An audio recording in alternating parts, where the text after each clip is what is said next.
Hey, what's up, guys? This is Andy here. How are you people? Hope you're doing fine. Friends, welcome to wisdom knowledge YouTube channel. ఒకవేళ మీరు మన ఛానల్కి కొత్తగా వచ్చినట్లయితే channel subscribe చేసుకొని bell icon click చేసినట్లయితే మేము video upload చేసిన వెంటనే మీకు నోటిఫికేషన్ వస్తుంది. ఒకవేళ మేము లైవ్ వీడియోస్ ఇచ్చినా కూడా మీకు నోటిఫికేషన్ వస్తుంది. చెక్ చేసుకోండి. సో ఇప్పటివరకు 508, 509 బ్లాక్ 1 కంప్లీట్ చేశాను. 509 బ్లాక్ 1. సో 508 కంప్లీట్గా అయిపోయింది. సో 509 బ్లాక్ 2లో important MCQs, next MCQ long answers అలాగే క్వశ్చన్స్, ఇంపార్టెంట్ క్వశ్చన్స్ కూడా అప్లోడ్ చేస్తాను 509. సో చెక్ చేసుకోండి. So block 2 social science subjects and concepts. So ఇవన్నీ ఈ బ్లాక్ 2లో వస్తాయి. బ్లాక్ 2లో వచ్చిన మన సోషల్ సైన్స్ గురించి సబ్జెక్ట్స్ అలాగే కాన్సెప్ట్స్ ఏంటో చూపిస్తాను అనమాట యూనిట్లో. సో చెక్ చేసుకోండి. ఫస్ట్ ఎంసీక్యూ చూడండి. చరిత్ర యొక్క స్వభావాలు కిందన వారిలో ఏవి? చరిత్ర, హిస్టరీ యొక్క స్వభావాలు. సో అవి చూసినట్లయితే ఆప్షన్స్ చూడండి. ఆప్షన్ ఏ మానవుల అధ్యయనం, ఆప్షన్ బి ప్రస్తుతాన్ని వివరిస్తుంది, option C A and B సరైనవి. మానవుల గురించి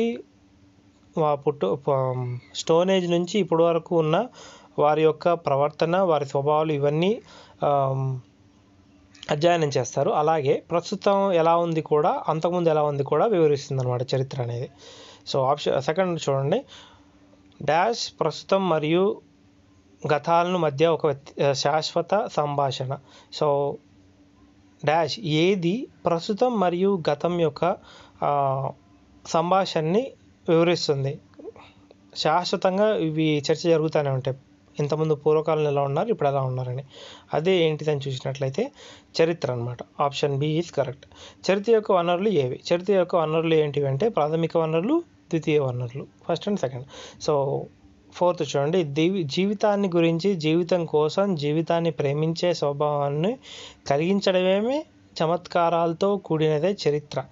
చరిత్ర అనేది ఒక హిస్టరీ అనేది కొన్ని జీవితాల గురించి, మన జీవితం కోసం, మన జీవితాన్ని మనం ప్రేమించుకొని ఒక స్వభావాన్ని కలిగించే చమత్కారాలతో కూడిన ఒక శాస్త్రమే చరిత్ర అనమాట, హిస్టరీ అని ఎవరు చెప్పారు అని చూసినట్లయితే ఆప్షన్ చూడండి. Option A AL Rowse, B Cicero, C Herodotus, option A AL Rowse. So option A correct అనమాట. ఫిఫ్త్ చూడండి. గతంలో మానవుడు పొందిన వైఫల్యాలను గురించి కాకుండా మానవుడు వివిధ చర్యలను తెలిపే చరిత్ర అని ఎవరు చెప్పారు? సో మానవుడు పొందిన వైఫల్యాలు, కొన్ని నేర్చుకునే పద్ధతిలో మానవుడు వీల్ కనుక్కున్నాడు. ఎట్లా సైకిల్కి, ఒక బండికి వీల్ ఎలా ఉంటుంది, వీల్ వల్ల చాలా విప్లవాత్మక మార్పు అనమాట మానవుని స్టోన్ ఏజ్లో. సో అటువంటి కాకుండా కొన్ని అప్పుడే తయారు చేసినవి, కొన్ని వైఫల్యాలు కూడా ఎదుర్కొని ఉంటాడు మానవుడు.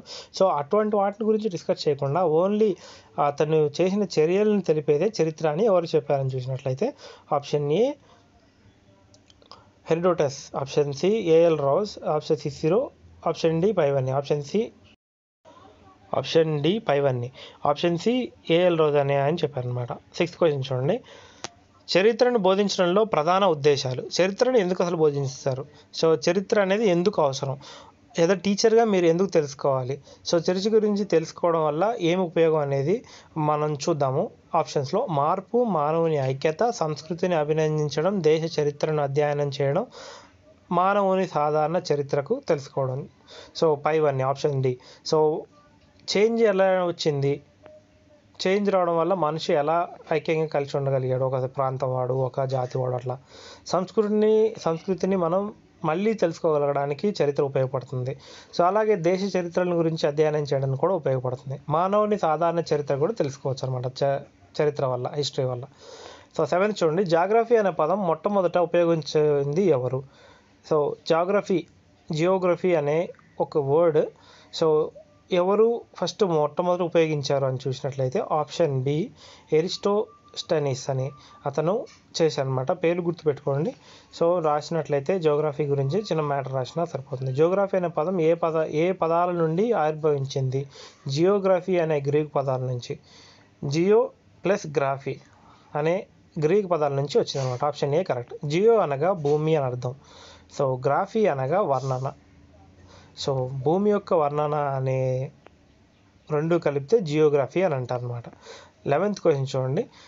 ఆధునిక భౌగోళిక శాస్త్ర పితామహునిగా ఎవరిని పిలుస్తారు?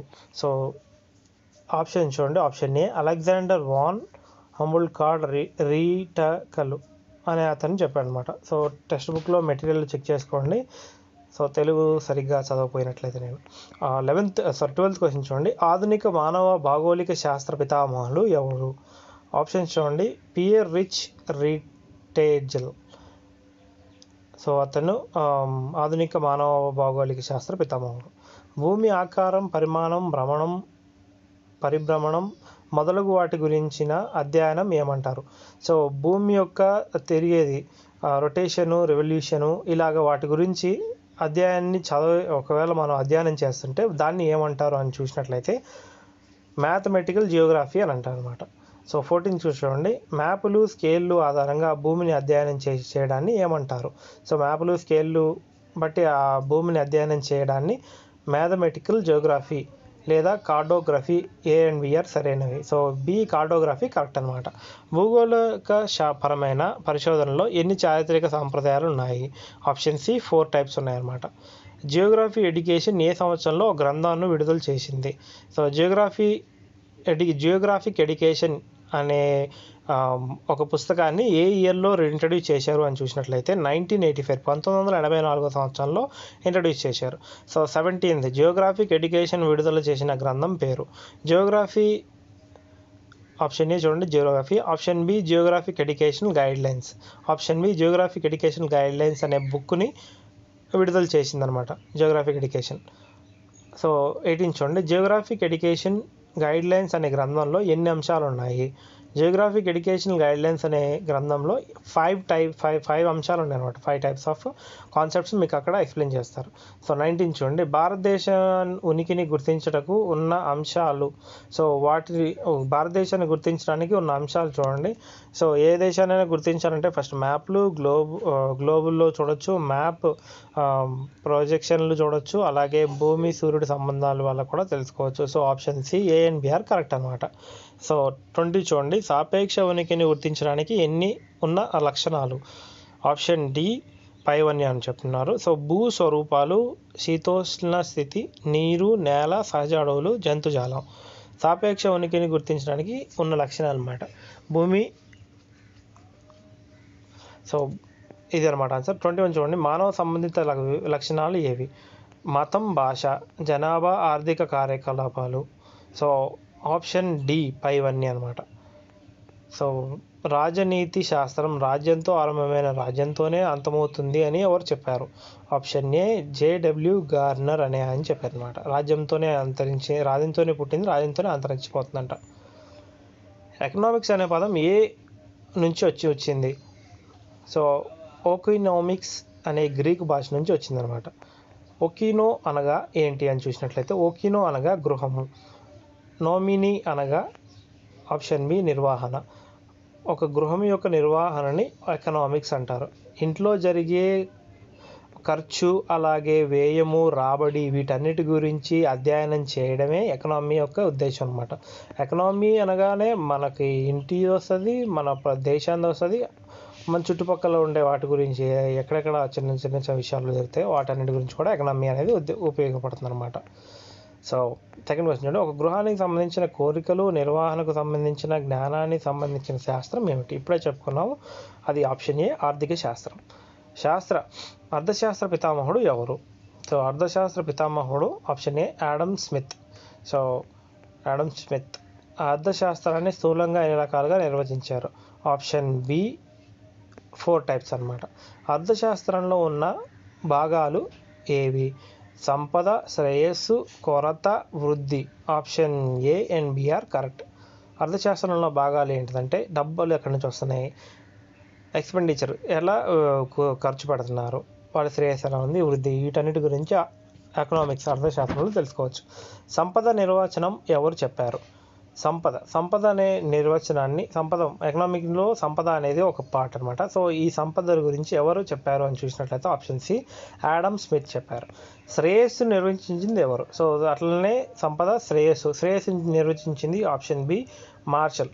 సో మార్షల్ అనే అతను చెప్పారు. కొరతను నిర్వచించింది ఎవరు? కొరత అనే కాన్సెప్ట్ నిర్వచించింది option A Robbins.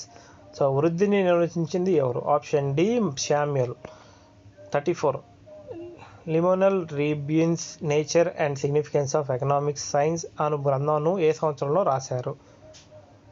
So answer చూడండి, 1931 1931 సంవత్సరంలో చేశారనమాట. ప్రిన్సిపల్స్ ఆఫ్ ఎకనామిక్స్ 1890 అను గ్రంథంలో ఎకనామిక్స్ గురించి రాసింది ఎవరు? సో ప్రిన్సిపల్స్ ఆఫ్ ఎకనామిక్స్ 1890లో ఎకనామిక్స్ గురించి రాసింది option B Alfred Marshall. Alfred Marshall అని రాశారనమాట. డిమాండ్ను నిర్ణయించే అంశాలు ఏంటి? డిమాండ్ను నిర్ణయించే అంశాలు 4 ఉంటాయి అన్నమాట, 4 టైప్స్. భారతదేశంలో ఏ సంవత్సరంలో ఆర్థిక ప్రణాళిక ప్రారంభమయ్యాయి? సో చూసినట్లయితే ఆన్సర్ ఇక్కడ రాయలేదు. సో ఆన్సర్ ఒకవేళ మీకు తెలిసినట్లయితే మీరు కనుక్కొని కామెంట్లో రాయండి, నేను కామెంట్లో మీకు ఎక్స్ప్లెయిన్ చేస్తాను. లేదా 509 ఇంపార్టెంట్ క్వశ్చన్స్ చెప్పేటప్పుడు ఈ కాన్సెప్ట్ గురించి చెప్తాను. ఓకే, ఏ పదాల నుండి పావర్టీ అనే పదం ఆవిర్భవించింది? పావర్టీ అనే పదం ఆప్షన్ ఏ చూడండి, పాపర్ అనే లాటిన్ పదం నుంచి, పూర్ అను ఆంగ్ల పదం నుంచి వచ్చింది పావర్టీ అనేది. పావర్టీ అంటే పేదరికం. సో పాపర్ అంటే పూర్, ఈ 2 పదాల కలయిక పావర్టీ. సో ఇది బ్లాక్ 2 కంప్లీట్గా 38 బిట్స్ మాత్రమే వచ్చాయి. సో ఇంకా ఏమన్నా బిట్స్ ఉన్నట్లయితే నేను 509 MCQs చెప్పాను కదా, 509 ఇంపార్టెంట్ క్వశ్చన్స్లో కంప్లీట్గా కాన్సెప్ట్స్ అన్నీ మీకు ఎక్స్ప్లెయిన్ చేస్తాను నేను లైవ్ వీడియోలో. సో ఆ లైవ్ వీడియో మిస్ కాకండి. 16th రోజు ఇస్తాను, లేదా ఎగ్జామ్ ముందల రోజు ఇస్తాను. సో నా దగ్గర ఎక్విప్మెంట్ అనేది సరిగ్గా లేని కారణంగా నేను తొందరగా చేయలేకపోతున్నాను. సో ఇప్పటివరకు చేసినవన్నీ తెలుగులోనే చేశాను, ఇంగ్లీష్లో అసలు మెటీరియలే ప్రొవైడ్ చేయలేకపోయాను. సో ఇంగ్లీష్ రాసే వాళ్ళ కోసం సారీ, నేను చేయలేకపోయాను. సో మ్యాక్సిమం ట్రై చేస్తాను ఈ 2 రోజులు ఇంగ్లీష్లో కూడా రాయడానికి. ఒకవేళ మీ ఫ్రెండ్స్ ఎవరైనా ఇంగ్లీష్లో కావాలనుకున్నట్లయితే, మ్యాక్సిమం ఎక్కువ మంది కావాలనుకున్నట్లయితే నా తరపు నుంచి నేను చేయగలుగుతాను. సో చాలా తక్కువ మందికి ఇంగ్లీష్ అవసరం, తెలుగు అవసరం లేదా తెలుగు కావాలి అనుకున్నట్లయితే ఇంగ్లీష్ నేను ట్రై చేయను. ఓకే ఫ్రెండ్స్, ఎగ్జామ్ బాగా ప్రిపేర్ అవ్వండి. నేను లైవ్ వీడియోస్ చేస్తాను, లైవ్ వీడియో మిస్ కావద్దు. సో వీడియో నచ్చినట్లయితే లైక్ చేయడం మాత్రం మర్చిపోవద్దు. ఛానల్కి హెల్ప్ చేస్తారని ఆశిస్తున్నాను. Okay friends, this is యాండీ signing off. Thank you. Before going, నేను ఛానల్లో మెటీరియల్ మీకు అనేది ఫ్రీగానే అప్లోడ్ చేస్తున్నాను. సో నేనేది ఆశించలేదు. సో మెటీరియల్ అలాగే లెసన్ ప్లాన్స్ అలాగే MCQs అన్నీ అప్లోడ్ చేశాను. సో ఛానల్ డెవలప్మెంట్ కోసం మీ కంట్రిబ్యూషన్ ఏదైనా చేసినట్లయితే హ్యాపీగా ఫీల్ అవుతాను. సో మినిమం 10 రూపీస్ నుంచి ఎంతైనా కంట్రిబ్యూట్ చేయొచ్చు. సో లింక్ అనేది డిస్క్రిప్షన్లో ఉంటుంది. మీరు యూపీఐ వాలెట్స్ నుంచి, క్రెడిట్ కార్డ్, డెబిట్ కార్డ్ నుంచి కూడా నాకు పేమెంట్ చేయొచ్చు. So your contribution is highly appreciated. Thank you.